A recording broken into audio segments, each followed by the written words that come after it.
जब भी वफाकी काबीना का इजलास होता है एक बात ज़रूर होती है, इमरान खान सब टास्क देते हैं अपोजिशन को कोई रूम नहीं देना और ईंट का जवाब पत्थर से देना है, बड़ी सख्ती से निमटना है और एक एक चीज़ सामने लेकर आनी है। उनकी करप्शन की अब पीडीएम बिल्कुल फेल हो गई, शिकस्त हो गई इनको, लेकिन इनको छोड़ना नहीं है, ये बात लाजमी होती है। इसी तरह से तर्जुमानों का भी जब इजलास होता है तो यही बात होती है कि इनकी करप्शन और जिस तरह से ये एनआरओ लेना चाहते हैं सब बातें मीडिया में बताई जाए और जाकर बताया जाए।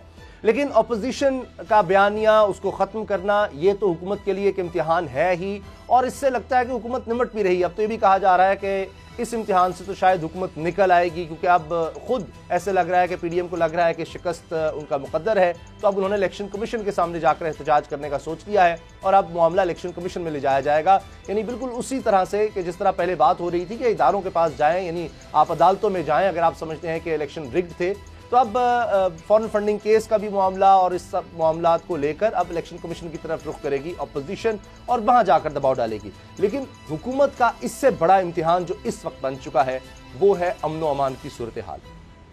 बलूचिस्तान में मच में जिस बेदर्दी से कत्ल किया गया लोगों को, कारकुनों को, इतनी दरिंदगी।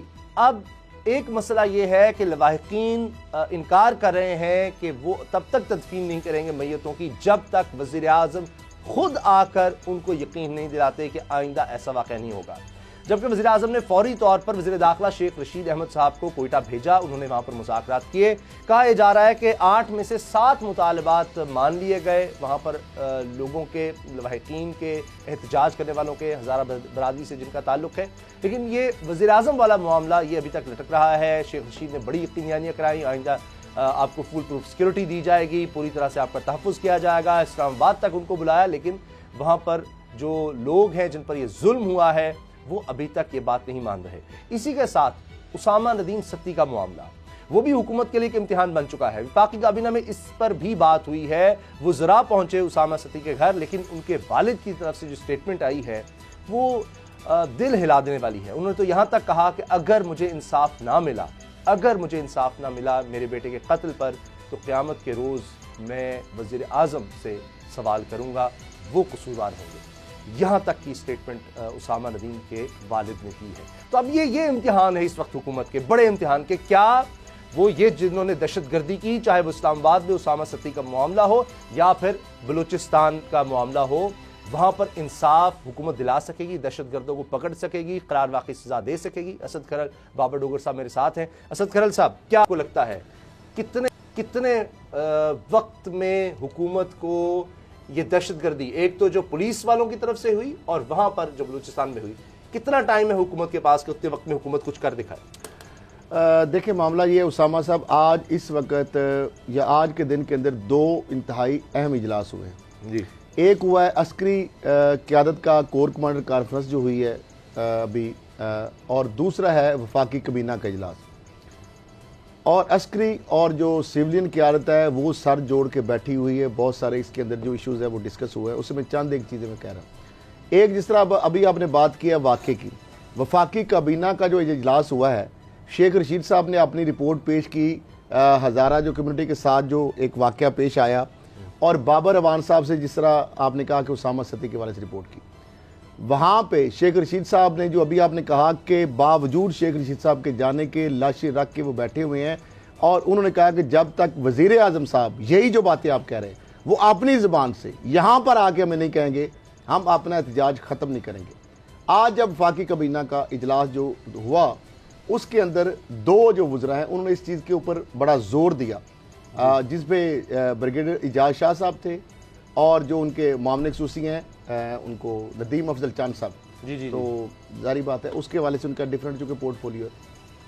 उन्होंने ये कहा कि इन हालात के अंदर आपको फौरन वहाँ पे जाना चाहिए। तो इस पे वज़ीर आज़म इमरान खान साहब ने कहा कि उन्होंने इससे एग्री भी किया, और दीगर जो वफाकी जो वज़रा थे या बाकी जो मामन और मशीद जो भी उसमें शामिल थे उस इजलास में, उनकी अक्सरियत ने यह मशवरा दिया।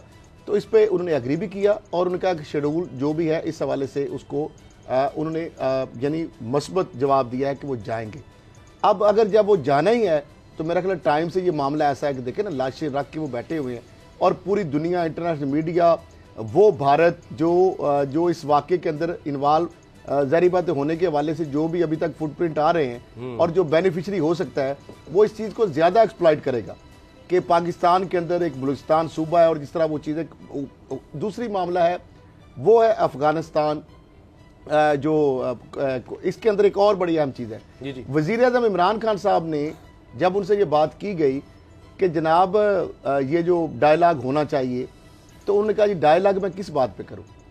डायलॉग के लिए वो सबसे पहला मुतालबा ये अपोजिशन का या पीडीएम का कि नैब को खत्म किया जाए। छोटी सी मैं इस बार इमरान खान साहब ने छोटा सा इस पर तफसील से खैर साहब आपकी इजाजत से बाबर डोगर साहब, ये जो कोर कमांडर का एक लाइन अगर मुझे बोल देना। कोर कमांडर के अंदर जो एक तो यह है कि इत्मीनान का इजहार किया गया जो अफगानिस्तान के अंदर जो पीस कायम हुआ है। दूसरा जो एक्सटर्नल और जो इंटरनल हमारे थ्रेट्स हैं जिसमें ये बलूचिस्तान का एक साने है और जिस तरह भारत की जिस तरह वो इन्वॉल्वमेंट है हमारे अंदर, और जो एक्सटर्नल थ्रेट है और हमारी जो दाखिली और खारजी जो सिक्योरिटी है, खास तौर पर इन अमूर को वहां पर डिस्कस किया गया। चूंकि अभी डोगर साहब मेरा ख्याल करेंगे बात, और उसके बाद जो वजीर आजम का भी बताऊंगा उस पर वो जो मजीद कि क्या वहां पे गुफ्तगू शनीद हुई कैबिनेट के अंदर, उस हवाले से जाते हैं। बाबर डोगर साहब, कब आपको लगता है कि कुछ हो सकेगा? क्या बेहतर नहीं होगा कि वजीर आजम अगर जाते हैं कोयटा, चले अच्छी बात है, लेकिन साथ ही कुछ जाकर वहां पर बता सके कि हम दहशतगर्दों के करीब पहुंच गए हैं, ये वाला नेटवर्क था, ये वो शख्स है, कोई उसके खिलाफ एक्शन तब तक हो सकेगा?